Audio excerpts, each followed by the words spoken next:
ನ್ಯೂಸ್ಗೆ ಸ್ವಾಗತ. ಕುಂದಗೋಳ ಮಾಜಿ ಪೌರಾಡಳಿತ ಸಚಿವ ಶಿವಳ್ಳಿ ಕುಟುಂಬಸ್ಥರಿಂದ ಬಡ ಮುಸ್ಲಿಂ ಕುಟುಂಬಗಳಿಗೆ 101 ಸಾಮೂಹಿಕ ವಿವಾಹ ಅದ್ದೂರಿಯಾಗಿ ಜರುಗಿದೆ.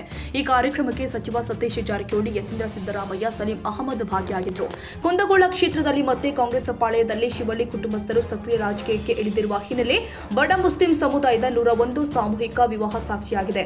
ಕಳೆದ 3 ವರ್ಷಗಳಿಂದ ಕಾಂಗ್ರೆಸ್ ಪಕ್ಷದಲ್ಲಿ ಸರಿಯಾದ ಸರತಿ ಇಲ್ಲದೆ ಕಾಂಗ್ರೆಸ್ ಪಕ್ಷದ ಸೋಲು ಅನುಭವಿಸಿದೆ. ನಂತರ ಕಾಂಗ್ರೆಸ್ ಪಕ್ಷದ 20ಕ್ಕೂ ಹೆಚ್ಚು ನಾಯಕರು ಕಾಂಗ್ರೆಸ್ ಸಾರಥಿಯಾಗಲು ಹರಸಾಹಸ ಪಡ್ತಾ ಇರುವ ಸಮಯದಲ್ಲಿ ಕುಂದಗೋಳ ಮತಕ್ಷೇತ್ರದ ಸಹೋದರನ ಗಟ್ಟಿಯಾದ ಸಂಘಟನೆಗೆ ಪುಷ್ಟಿಯಾಗುವಂತೆ ಸಹೋದರ ಸನ್ಮುಖ ಶಿವಳ್ಳಿ ಈ ವರ್ಷದ 101 ಬಡ ಮುಸ್ಲಿಂ ಯುವಕ ಯುವತಿಯರಿಗೆ ಸಾಮೂಹಿಕ ವಿವಾಹ ಮಾಡಿ ಕಾಂಗ್ರೆಸ್ ಪಕ್ಷದ ರಾಜಕೀಯ ನಾಯಕರ ಹಾವು ಏಣಿ ಆಟಕ್ಕೆ ಚಾಲನೆ ನೀಡಿದ್ರ ಎಂದು ಕಾಂಗ್ರೆಸ್ ಪಾಳ್ಯದಲ್ಲಿ ಕೇಳಿ ಬರ್ತಾ ಇದೆ. ಸಾಮೂಹಿಕ ವಿವಾಹಕ್ಕೆ ಬರಬೇಕಾದ ಮುಖ್ಯಮಂತ್ರಿ ಸಿದ್ದರಾಮಯ್ಯ, ಸಂತೋಷ್ ಲಾಡ್, ಜಮೀರ್ ಅಹಮದ್ ಸೇರಿ ಹಲವು ನಾಯಕರ ಆಹ್ವಾನ ಕೂಡ ಇದ್ರೂ ರಾಜಕೀಯ ಬಣ ಬಡಿದಾಟದಲ್ಲಿ ಬೇರೆ ಬೇರೆ ಕಾರಣಗಳನ್ನ ಕೊಟ್ಟು ಕೆಲ ನಾಯಕರು ಜ್ಞಾನ ನಡಿ ಪ್ರದರ್ಶಿಸಿದ್ರ ಎಂಬ ಪ್ರಶ್ನೆ ಕಾಡ್ತಾ ಇದೆ. ಇನ್ನೊಂದು ಕಡೆ ರಾಜಕೀಯ ಸಕ್ರಿಯ ಕಾಂಗ್ರೆಸ್ ಪಕ್ಷದ ಕಾರ್ಯಕರ್ತರು ಕೂಡ ಈ ಶುಭ ಸಮಾರಂಭದಲ್ಲಿ ಕಾಣೆಯಾಗಿರಬಹುದು.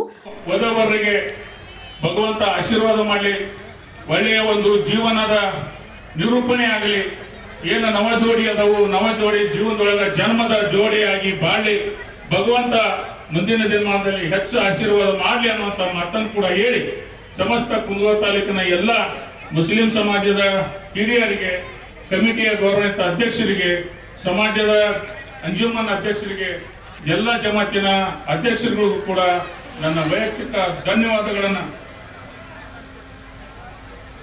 ಇನ್ನೊಂದು ನಮ್ಗೆ ಏನಾದ್ರ ನಾವು ಈಗ ನಮ್ಮ ಸೌಕಾರ ಬಂದಾರ, ಈ ಭಾಗದ ಪ್ರಭಾವಿ ಮುಖಂಡರು, ಮುಂದಿನ ಭವಿಷ್ಯದ ನಾಯಕರು, ನಮ್ಮ ತಾಲೂಕಿಗೆ ಸ್ವಲ್ಪ ಕೆಲಸಗಳು. ಮುಂಬರುವ ದಿನದಲ್ಲಿ ಕುಂದಗೋಳ ಕಾಂಗ್ರೆಸ್ ಪಕ್ಷದ ರಾಜಕೀಯ ತಿರುವು ಹೇಗಿರುತ್ತೆ ಎಂಬುದನ್ನು ಕಾದು ನೋಡಬೇಕಾಗಿದೆ.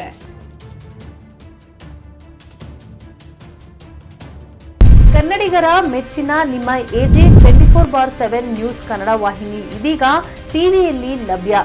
ವೇಳೆ ನೋಟಿಸ್ ಕೊಟ್ಟಿದ್ರೆ ವಾಪಸ್ ತಗೋತೀವಿ. ಇವತ್ತು ವಕ್ಫ್ ಪ್ರಾಪರ್ಟಿ ಅಂತೇಳಿ ಬರ್ತದೆ ಅಂತ ಹೇಳಿದ್ರೆ ರೈತರು ಬೀದಿಗೆ ಬದಲು ಏನ್ ಮಾಡ್ಬೇಕಾಗುತ್ತೆ?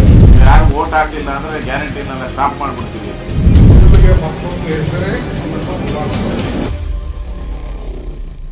ಕರ್ನಾಟಕ ಮತ್ತು ದೇಶ ವಿದೇಶ 360 ಡಿಗ್ರಿ ಸುದ್ದಿ ಹಾಗೂ ಉತ್ತರ ಕರ್ನಾಟಕ, ಬೆಳಗಾವಿ, ಬಾಗಲಕೋಟೆ, ಧಾರವಾಡ, ಹಾವೇರಿ, ಗದಗ, ಬಿಜಾಪುರ ಜಿಲ್ಲೆಯ ಕ್ಷಣ ಕ್ಷಣದ ವಿವರವನ್ನ ಪಡೆಯುವುದಕ್ಕೆ AJ 24/7 ನ್ಯೂಸ್ ಕನ್ನಡ ವಾಹಿನಿಯನ್ನ ಲೈಕ್ ಮಾಡಿ, ವಿಡಿಯೋಗಳನ್ನ ಶೇರ್ ಮಾಡಿ, ಕಮೆಂಟ್ ಮಾಡುವ ಮೂಲಕ ನಮ್ಮ ವಾಹಿನಿಗೆ ಸಹಕಾರ ನೀಡಿ ಮತ್ತು ಚಾನೆಲ್ ಅನ್ನ ಸಬ್ಸ್ಕ್ರೈಬ್ ಮಾಡಿ. ಧನ್ಯವಾದಗಳು.